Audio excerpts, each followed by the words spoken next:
तो इसका देश को बहुत बड़ा लाभ होगा। साथियों, आज आप ये भी देख रहे हैं कि भारत का निर्यात, एक्सपोर्ट लगातार नए रिकॉर्ड बना रहा है। मेक इन इंडिया की चर्चा भी आज पूरी दुनिया में हो रही है। ऐसे में आज सरकार का प्रयास है कि सहकारिता भी इस क्षेत्र में अपना योगदान बढ़ाए। इसी उद्देश्य के साथ आज हम मैन्युफैक्चरिंग से जुड़ी सहकारी समितियों को विशेष रूप से प्रोत्साहित कर रहे हैं। उनके लिए टैक्स को भी अब बहुत कम किया गया है। सहकारिता सेक्टर निर्यात बढ़ाने में भी बड़ी भूमिका निभा रहा है। डेयरी सेक्टर में हमारे कोऑपरेटिव बहुत शानदार काम कर रहे हैं। मिल्क पाउडर, बटर और घी आज बड़ी मात्रा में एक्सपोर्ट हो रहा है। अब तो शायद हनी में भी प्रवेश कर रहे हैं। हमारे गांव देहात में सामर्थ्य की कमी नहीं है, बल्कि संकल्पबद्ध होकर हमें आगे बढ़ना है। आज आप देखिए, भारत के मोटे अनाज, मिलेट्स, मोटे अनाज जिसकी पहचान दुनिया में बन गई है, श्री अन्न, ये श्री अन्न लेकर के उसकी भी चर्चा बहुत बढ़ रही है। इसके लिए विश्व में एक नया बाजार तैयार हो रहा है। और मैं तो अभी अमेरिका गया था, तो राष्ट्रपति जी ने जो भोज रखा था उसमें भी ये मोटे अनाज को श्री अन्न की वैरायटी रखी थी। भारत सरकार की पहल के कारण पूरी दुनिया में इस वर्ष को इंटरनेशनल मिलेट्स ईयर के रूप में मनाया जा रहा है। क्या आप जैसे सहकारिता के साथी देश के श्री अन्न को विश्व बाजार तक पहुंचाने के लिए प्रयास नहीं कर सकते? और इससे छोटे किसानों को आय का एक बड़ा साधन मिल जाएगा। इससे पोषक खान पान की एक नई परंपरा शुरू हुई है। आप जरूर इस दिशा में प्रयास कीजिए और सरकार के प्रयासों को आगे बढ़ाइए। साथियों, बीते वर्षों में हमने दिखाया है कि जब इच्छा शक्ति हो तो बड़ी से बड़ी चुनौती को भी चुनौती दी जा सकती है। जैसे मैं आपसे गन्ना कोऑपरेटिव्स की बात करूंगा। एक समय था जब किसानों को गन्ने की कीमत भी कम मिलती थी और पैसा भी कई सालों तक फंसा रहता था। गन्ने का उत्पादन ज्यादा हो जाए तो भी किसान दिक्कत में, और गन्ने का उत्पादन कम हो तो भी किसान की परेशानी बढ़ती थी। ऐसे में गन्ना किसानों का कोऑपरेटिव्स पर भरोसा ही समाप्त हो रहा था। हमने इस समस्या के स्थायी समाधान पर फोकस किया। हमने गन्ना किसानों के पुराने भुगतान को चुकाने के लिए चीनी मिलों को 20,000 करोड़ रुपए का पैकेज दिया। हमने गन्ने से इथेनॉल बनाने और पेट्रोल में इथेनॉल की ब्लेंडिंग पर जोर दिया। आप कल्पना कर सकते हैं, बीते 9 साल में 70,000 करोड़ रुपए का इथेनॉल चीनी मिलों से खरीदा गया है। 70,000। इससे चीनी मिलों को, गन्ना किसानों को समय पर भुगतान करने में मदद मिली है। पहले गन्ने के ज्यादा दाम देने वाले पर जो टैक्स लगा करता था, उसे भी हमारी सरकार ने खत्म कर दिया है। टैक्स से जुड़ी जो दशकों पुरानी समस्याएं थी, उसे भी हमने सुलझाया है। इस बजट में भी 10,000 करोड़ रुपए की विशेष मदद सहकारी चीनी मिलों को पुराना क्लेम सेटल करने के लिए दी गई है। ये सारे प्रयास शुगर कैन सेक्टर में स्थायी बदलाव ला रहे हैं। तो प्रधानमंत्री मोदी को आपने सुना सहकारिता सम्मेलन में, लेकिन प्रधानमंत्री मोदी की चर्चा देश विदेश में होती है। अमेरिका हो या फिर रूस, दोनों को ही लगता है कि प्रधानमंत्री का महत्व है और उनसे हर अहम मुद्दे पर बातचीत करनी चाहिए। ऐसा ही कुछ हुआ है। रूस के राष्ट्रपति पुतिन ने प्रधानमंत्री मोदी को फोन किया और उनसे रूस यूक्रेन युद्ध के वर्तमान हालात की जानकारी दी। वैगनर ग्रुप के साथ जिस तरह से हालात बन गए थे उसके बारे में भी प्रधानमंत्री मोदी को उन्होंने जानकारी दी। खास रिपोर्ट आपको दिखाते हैं।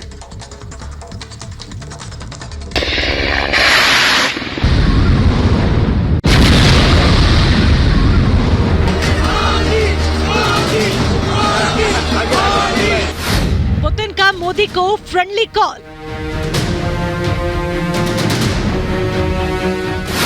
मोदी पुतिन संवाद क्यों खास?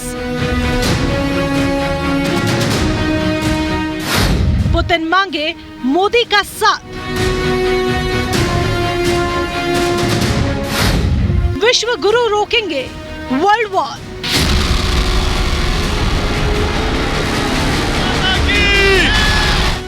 एक तरफ यूक्रेन से जंग तो दूसरी तरफ घर में ही बगावत की आग। रूसी राष्ट्रपति व्लादिमीर पुतिन हर तरफ से घिरे हुए हैं, परेशानी में हैं।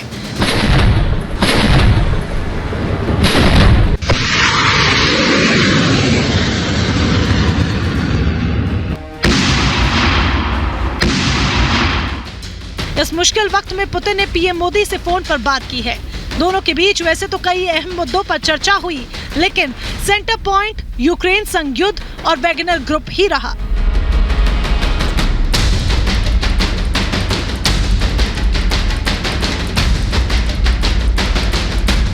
पुतिन आखिर क्यों बार बार पीएम मोदी को फोन कर रहे हैं? इसके पीछे आखिर वजह क्या है और इसके मायने क्या हैं? आइए आपको बताएं, लेकिन इससे पहले ये जानिए कि आखिर दोनों के बीच क्या बातचीत हुई। फोन पर बातचीत के दौरान पुतिन ने वैगनर समूह के विद्रोह के बारे में पीएम मोदी को बताया। पुतिन ने मोदी को यूक्रेन संग जारी जंग की भी जानकारी दी और कहा यूक्रेन सरकार डिप्लोमेटिक सॉल्यूशन के लिए गंभीर नहीं है। इस दौरान पीएम मोदी ने यूक्रेन के साथ फिलहाल बातचीत और कूटनीति का रास्ता अपनाने का सुझाव दिया। पुतिन का मोदी से बार बार बात करना एक बात तो साफ दिखा देता है कि पुतिन मोदी को कॉन्फिडेंस में रखना चाहते हैं, क्योंकि रूस और यूक्रेन के बीच युद्ध थमता नजर नहीं आ रहा। दूसरी तरफ यूक्रेन के खिलाफ जंग में अहम भूमिका निभा रहे भाड़े के लड़ाकों यानी वैगनर ग्रुप ने पुतिन के खिलाफ विद्रोह की मुहिम छेड़ दी है। रूस के साथ रक्षा कॉन्ट्रैक्ट को भी ठुकरा दिया है, जो कई संकेत दे रहा है। पुतिन इसे बखूबी समझ रहे हैं। ऐसे में उसे जरूरत भारत की है। पुतिन को भारत पर बेपनाह भरोसा है। रूसी राष्ट्रपति को पता है कि अगर आगे जाकर जंग रुकवाने में कोई बड़ी भूमिका निभा सकता है तो वो भारत ही है। भारत इस समय वो संपर्क सूत्र है जो युद्ध में शामिल दोनों ही खेमों के साथ बराबर बातचीत में है। ये चीज दुनिया में उसके कद को बढ़ाती जा रही है।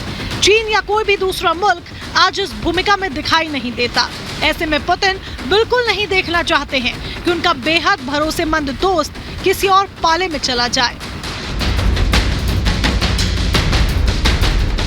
इस बात को कतई नकारा नहीं जा सकता कि विश्व पॉलिटिक्स में भारत की भूमिका बेहद अहम हो गई है। साथ ही इससे भी जाहिर होता है कि विश्व में पीएम मोदी का कद किस स्तर का है, उनके सुझावों के कितने मायने हैं और दुनिया को मोदी मॉडल ही पसंद है। Bureau report, Republic Bharat.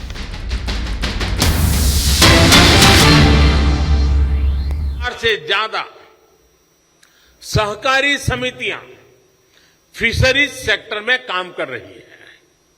इससे फिश प्रोसेसिंग, फिश ड्राइंग और fish curing, fish storage, fish Canning, fish transport, ऐसे अनेक काम उनको आज ऑर्गेनाइज वे में बल मिल रहा है। मछुआरों का जीवन बेहतर बनाने में और रोजगार निर्माण में मदद मिली है। पिछले 9 वर्षों में इनलैंड फिशरीज में भी 2 गुनी वृद्धि हुई है।